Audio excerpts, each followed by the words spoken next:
Can you please create a retargeting video for us so we can see how to set up retargeting campaigns on Pinterest?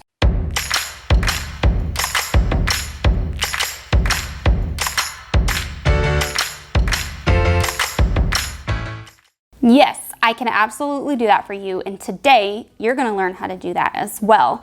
Now there's two different ways you can set up retargeting campaigns on Pinterest, and I'm going to cover both of them. In the meat of it, I'm actually going to show you one of the brands I'm running, the retargeting campaign that we're running for them, and the results that they are getting on their campaign. So stay tuned for that. But if you're new here, you may be wondering, who the hell are you? Hi, I'm Heather Farris. I run a Pinterest marketing agency where we help Shopify sellers like yourself. We have a number of Shopify sellers now, as well as content creators to create Pinterest marketing strategies for their businesses.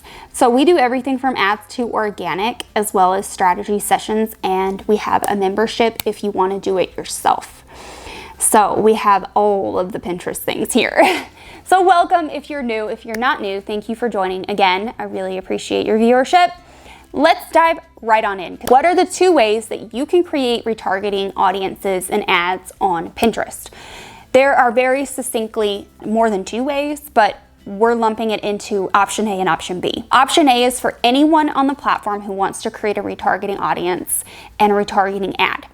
There are three audiences you can create for your retargeting in option A.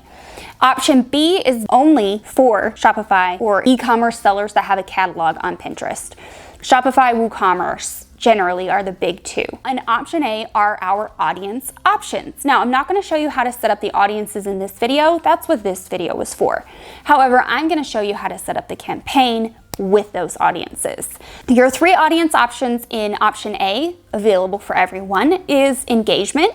So you can create an engagement audience of people who have clicked on your pins, engaged with your pins, commented, liked, or even saved. That is one option for a retargeting audience. Now, that option is very good if your business has been highly impacted by the iOS 14 updates. If you don't know about the iOS 14 updates, I have another video for you that you can click and watch as well. However, the on-platform signals that you can create and use in your targeting, engagement audience is one of those that will not be impacted by iOS 14. The second way is website visitors. So anyone that has been pixeled on your website, as long as they have not opted out, will be put into an audience that you create, and then you can use that as well. Option number 3 is probably the most obvious of them all, and that is your own customer list. If you have an owned list of customers that you can upload to the platform, see if they cross-pollinate, and if that email address exists as a Pinterest user, they will be added to your audience and you can retarget them.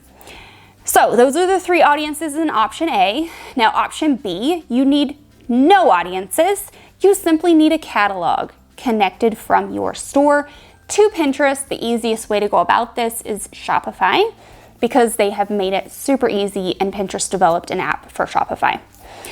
You can also do this with WooCommerce. The plugin for WooCommerce is about $100, I want to say, and you can connect your Pinterest account to your WooCommerce store.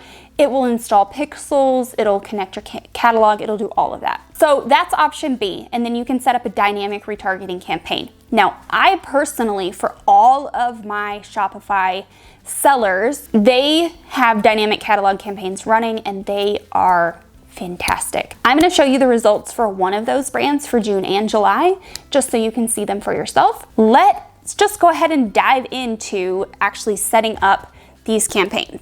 Before we dive into actually setting up these retargeting campaigns, I'm going to show you the results of the dynamic retargeting so you can see what I'm talking about. They are really, really, really good. So for my June results for a client I have, they are in the animal vertical. They have a catalog campaign running. They've actually had this campaign running for quite a while, and when I came in, I started the dynamic retargeting as well, and that's the one you're seeing on the screen.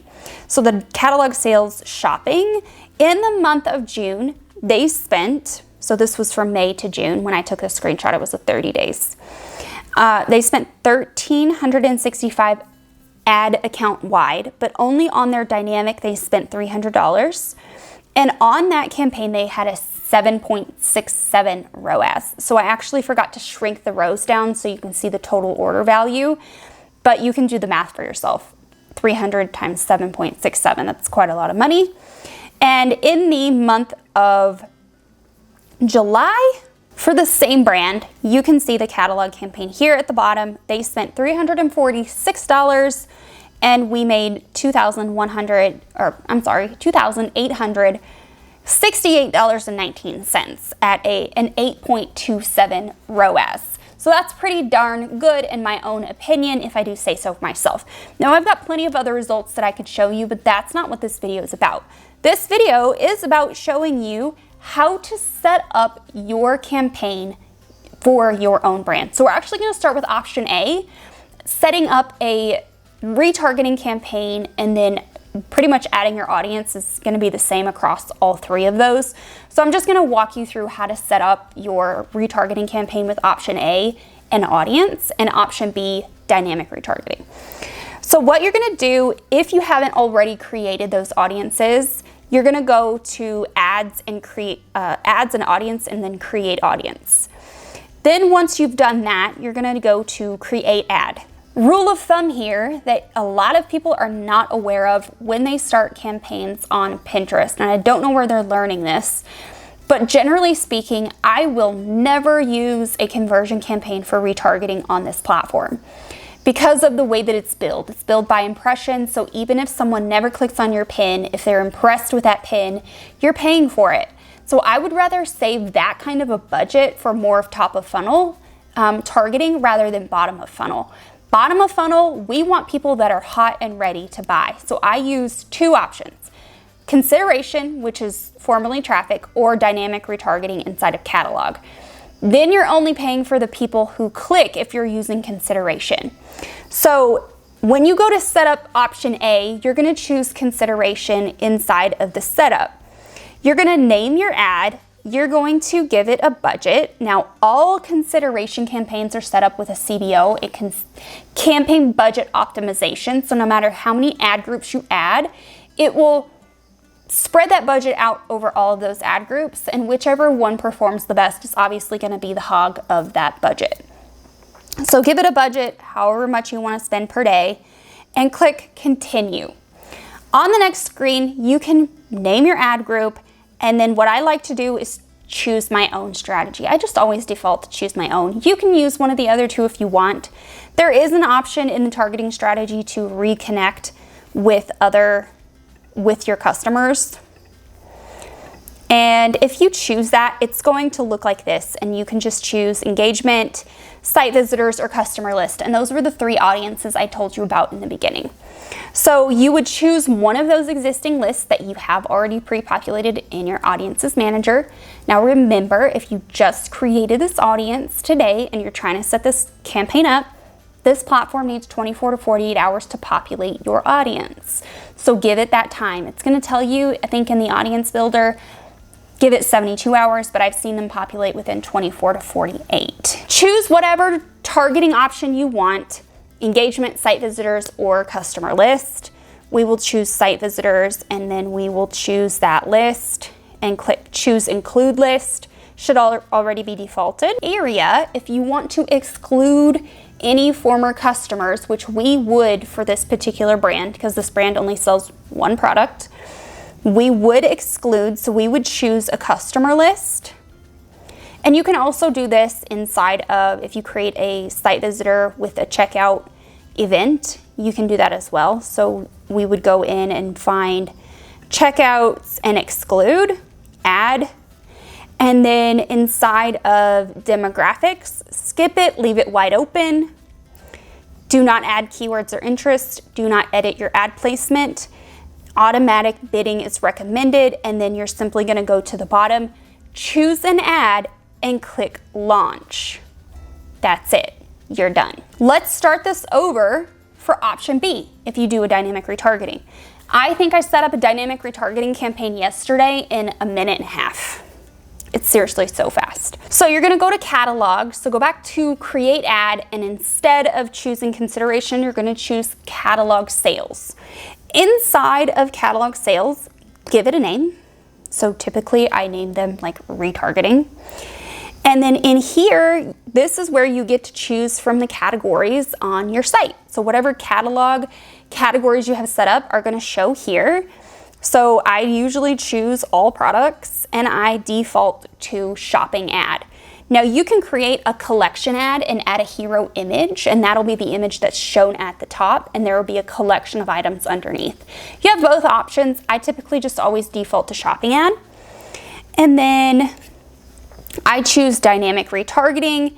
Now this is the important piece to remember.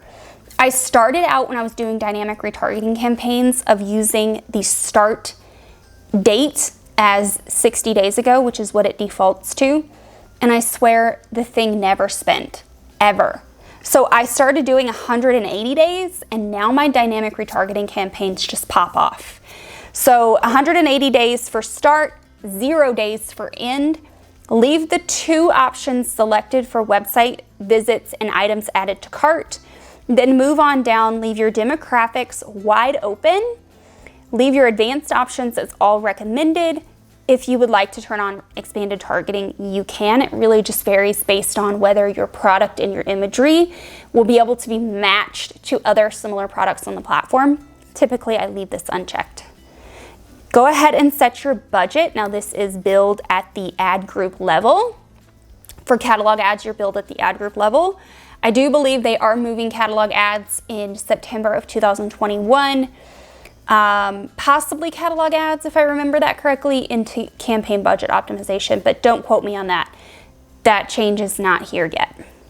Set your budget, whatever you want your budget to be per day, run continuously, leave it on conversions for your optimization, and then depending on how many add to carts versus how many checkouts you get, you may actually want to optimize for add to carts. So this may be something that you need to change now. Now, if you want to go ahead and go with checkouts in the beginning and then change it to add to carts later, you can. But I have noticed that, especially with this dog brand that I run, this animal brand, they actually perform better when I optimize add to carts instead of checkouts, because we get a whole ton of add to carts and only that handful of checkouts. So like 2 to 3% of people that actually add it to cart buy, I think, because it is a higher dollar product.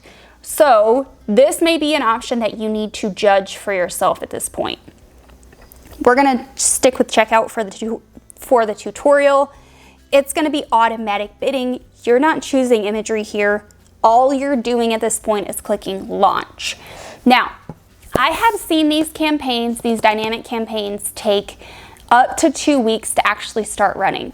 Now, that's not normal, so if they don't start running within that first few days, definitely reach out to your ad rep or reach out to Pinterest and make sure that everything is set up correctly with your campaign and your account. There was one just recently, took 4 days to actually start spending, and the catalog was paused for some reason, and it wasn't something that I did or could undo. I actually had to reach out to my Pinterest rep and have him help me out. So keep that in mind. And then if you have any issues or you need any optimization strategies, make sure you reach out, because we do run ads for clients on a consistent basis. And if you need help, I'd be willing to help out. Now, if you're needing other ad strategy tips, click on over to our Pinterest ads playlist and check out some of the videos that we've put together over there. And that's it for this video. I hope that you found this super helpful. If you did, I would love it if you would give this video a thumbs up and leave me a comment down below what you would like to learn from me next. In the meantime, check out that promoted pin playlist, and I will see you next time. Bye.